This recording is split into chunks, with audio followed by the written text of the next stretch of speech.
Napagkausap nga nitong si Lilet sa kanyang amang si Romir at natuklasan din ni Romir ang ginawa nitong si Lilet. Kahit hindi sinabi ng nurse kung sino talaga siya, wala nang ibang kakausap sa kanya na little person kundi itong si Lilet. Siya lang ang tanging kilala niya na gagawa noon para sa kanya. Kaya naman lalo siyang nasiyahan dahil sa kabila ng lahat ay mahal pa rin pala talaga siya ng kanyang anak na si Lilet. Buong akala niya ay tuluyan na nga siyang tinakwil at kinalimutan nitong si Lilet. Sa pag-uwi nga ni Romir sa kanyang bahay ay tela maninibago siya dahil parang simula na ng panibagong yugto ng kanyang buhay. Dahil mapapansin nga niya na itong si Trixie ay magsisimula na ngang magbago. Sinabi nito na titiyakin umano niya na masasanay na siya na laging inaalagaan dahil yun daw ang gagawin ni Trixie. Kaya naman si Romir ay tila natuwa dahil meron palang mabuting nadudulot ang pagkaroon niya ng sakit. Dahil ito pala ang naging way ng Panginoon para baguhin ang kanyang anak na lubusan na ngang naligaw ng landas.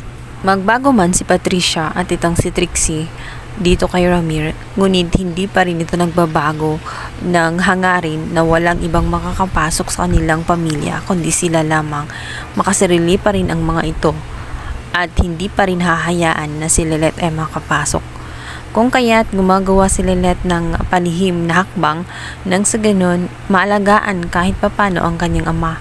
At dito nga ay habang wala pa si Romir at ang kanyang pamilya ay gumawa nga siya ng fruit salad dahil alam niya na yun ang paborito ng kanyang amang si Romir at natitiyak niya na siguradong gagaling na nga ng tuluyan ito kapag nakakain nga ng fruit salad. Magugulat nga itong si Romir matapos ihanda ni Sheila ang pagkain na ginawa nga nitong si Lilet. Hindi niya sinabi kung kanino galing. Ngunit tuwang-tuwa siya nang makita ang pagkain yun dahil nagpapaalala ito kay Lilet. Dahil nang magkasakit siya, yun ang pinapakain ni Lilet. Espesyal ang pagkain yun para kay Romir dahil galing sa kanyang anak. At mas gumaan nga ang pakiramdam ni Romir matapos niyang matikman ang pagkain na galing kay Lilet. Tuwang-tuwa siya dahil kaparehas nga ang lasa sa ginagawa nga nitong si Lilet.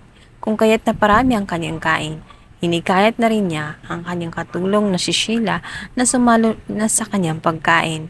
Ito na nga kaya ang simula para mabuo ang pinapangarap ni Romir na magkabati sila na tuluyan nitong si Lilet at mabuo at tanggap ng kanyang pamilya itong si Lilet.